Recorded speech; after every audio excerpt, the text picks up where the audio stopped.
The historic park in Mount Hope is still waiting for repairs, almost more than a year after a fire burned down part of the playground. I spent some time at this park over the last few weeks talking to people who live in the area.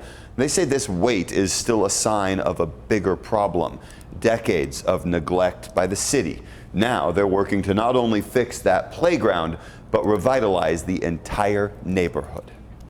All this was dirt at first. Sharon Jones has lived in Mount Hope for 60 years. 60 years, she says, of neglect by city leaders. But nothing makes her more frustrated than what's happened in the last year after a fire torched the playground at Dennis V. Allen Park in November of 2021 in an act of arson. This was the playground that they burnt down, How sad took was away that? from that was so sad. That hurted us. You know what I mean? For somebody to work the devil like that and come take from the kids when we ain't got nothing around here anyway, that is crazy. That was 16 months ago, and still nothing's been rebuilt. Yes, there is a swing set and some small structures that weren't damaged in the fire, but the rest of this area sits empty except for all of this sand that's burying the plastic that's charred from where the playground used to sit. People who live here in Mount Hope tell me it's kind of a sign this neighborhood doesn't get the attention it deserves from City Hall.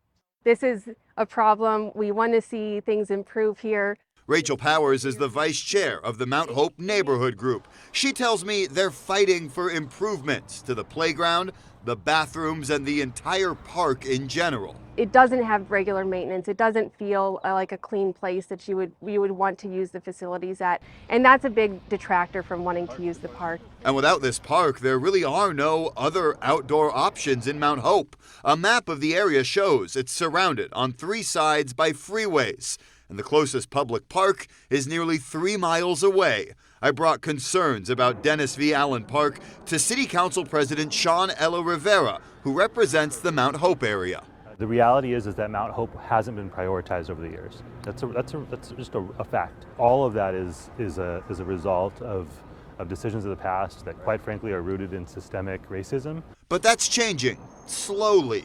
Ella Rivera told me the new playground equipment was delayed because of supply chain issues, but it's scheduled to arrive by March 23rd and will be installed by the end of the month. As for the rest, he says Mount Hope, and this park in particular, is an area the city wants to revitalize. I don't think it's a coincidence that when that park was thriving, Mount Hope was thriving. That's why he and the community fought for and got $750,000 in this year's budget to design a new rec center for the park. Powers showed how it's part of their vision for the future. It could be a place where we bring educational opportunities to the neighborhood. It could still be years before that new rec center gets built, but people like Sharon feel it could bring the community together. We'll love that. We'll have our own street block party. We sure will. I talked to a lot of people in that neighborhood who say that park could be a centerpiece of revitalization. We're going to stay on top of this, follow through as the new playground equipment is installed and as that process for a rec center is underway. They're already planning an Earth Day celebration at the park. They want to work on all the specific details, though, before they announce what it's actually going to be.